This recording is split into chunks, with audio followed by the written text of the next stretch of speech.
Hi guys, so this is going to be some brief review videos to help cover what we went over in class, that way in case you're absent or in case you didn't understand what was happening during class, you'll have an opportunity to get caught up.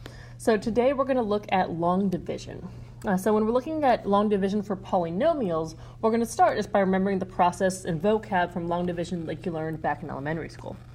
So if I'm dividing by 5, 5 will go outside our little house. 3,127 goes inside. So I'm going to do 5. 5 doesn't go into 3. 5 does go into 31 6 times. I multiply times 5, and then I subtract, and I bring down my next number. So 5 goes into 12 2 times. Subtract, bring down my number. And then the number I'm left with is the remainder. Now, as you went on in math, you may have learned you can continue this to get an exact decimal. The other option is we can write the remainder as a fraction. So the remainder can always be written as a fraction over the divisor. So instead, I can write this as 625 and 2/5. And that would be our most exact answer. That way, in case we can't get a nice pretty decimal out of it, we still have an exact answer. So just some vocab reminders. The number on the outside there, that was our divisor. The answer is the quotient. The dividend is the big number that was inside the house. And we're going to use some of that vocab here coming up. And then again, just the way we write our remainder, it's the quotient plus the remainder over the divisor. All right, so now we're going to look at an example with polynomials. So we're going to start by setting this up the same way. We're going to take x squared plus 3x plus 1. That's going to divide into 4x cubed plus 2x squared plus 3x plus 5. All right, now it may be overwhelming to try to figure out what number is going to come up here at the top, but we don't have to have something that perfectly fits this entire polynomial. What we care about are our first terms. Okay, so to come up with a number at the top, I'm going to look at x squared and 4x cubed. So x squared times something gives me 4x cubed. And that's going to be 4x. Now, sorry about that. So I'm not used to the bells here.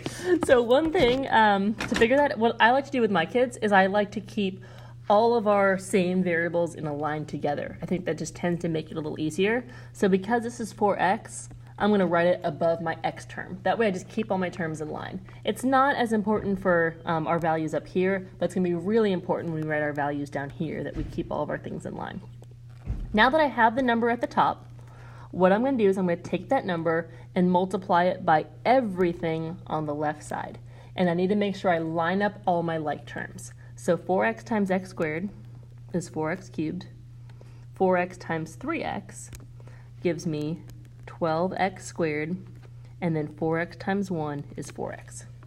Now the next step in division is to subtract, and this is where most of the mistakes happen because there's a lot of chances to mess up with our negative numbers. So to help with some of that, remember subtracting is the same thing as adding a negative. So what I like to do is I like to immediately turn that from a minus to a plus, but if I do that, I have to change the sign of every term that follows. Now the first term ends up as 0, that's what we intended, that's why we picked the number we did. Now these next numbers become negative 10x squared, then minus x, then bring down 5. And now I'm going to start again. Okay, I'm going to look at my first terms to come up with a number at the top.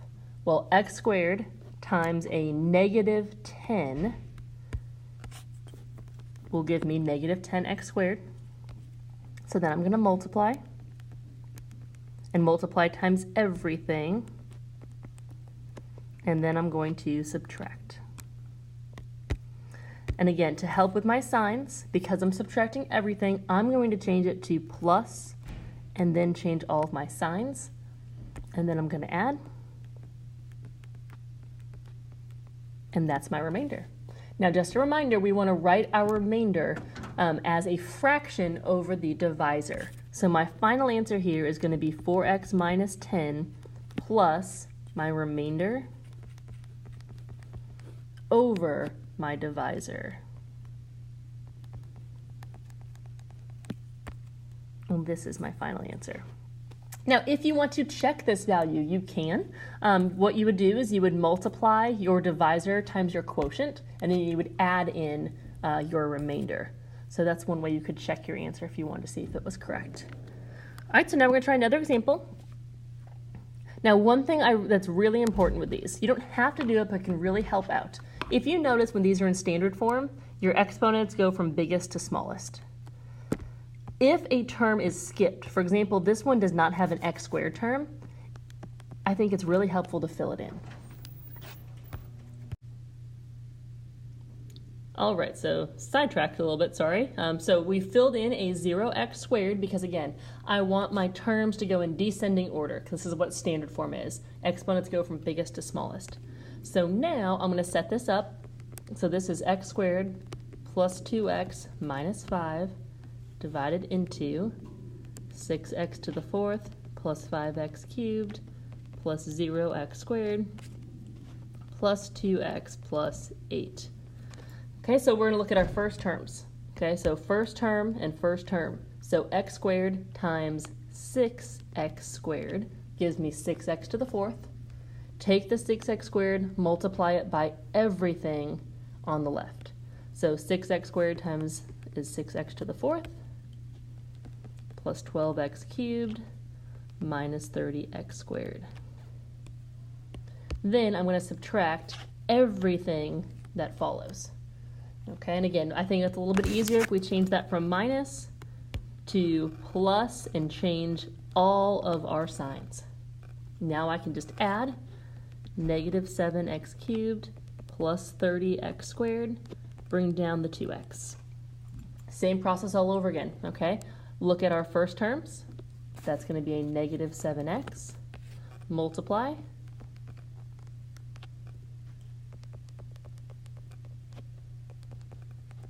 And subtract. Be careful with your signs. And then this is going to become 44x squared minus 33x. And then one last time. So that's going to be plus 44. Multiply times everything. I forgot to bring down my plus 8.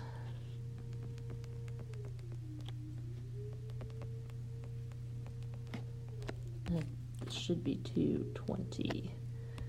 Subtract one last time. I'm going to change it to plus and change all of my signs. And then this gives me a negative 121x plus 228. We know this is the remainder for a couple reasons. First of all, the last thing I wrote was a constant term. Okay, that won't always happen. Occasionally, you may not end with a constant, but that is a good indication that we're done up there. The other best indication is looking at our remainder. Our remainder is a lower degree than our divisor. Once you get to that point where the remainder is a lower degree, then you know that you are done. So just a reminder though, we are going to rewrite our remainder as a fraction over the divisor. So my final answer here would be 6x squared minus 7x plus 44 plus a negative 121x plus 228 as a fraction over the divisor. All right. So if you have your notes with you, what I want you guys to do is go ahead and try and work that example 3. I'm going to pick this back up in the next video, and we're going to look at synthetic division. So even though it's on the same note page, we actually split it up over 2 class periods, and I want to keep this consistent with the way our class periods are. All right, so again, try example 3, and we will pick this back up when we look at synthetic division.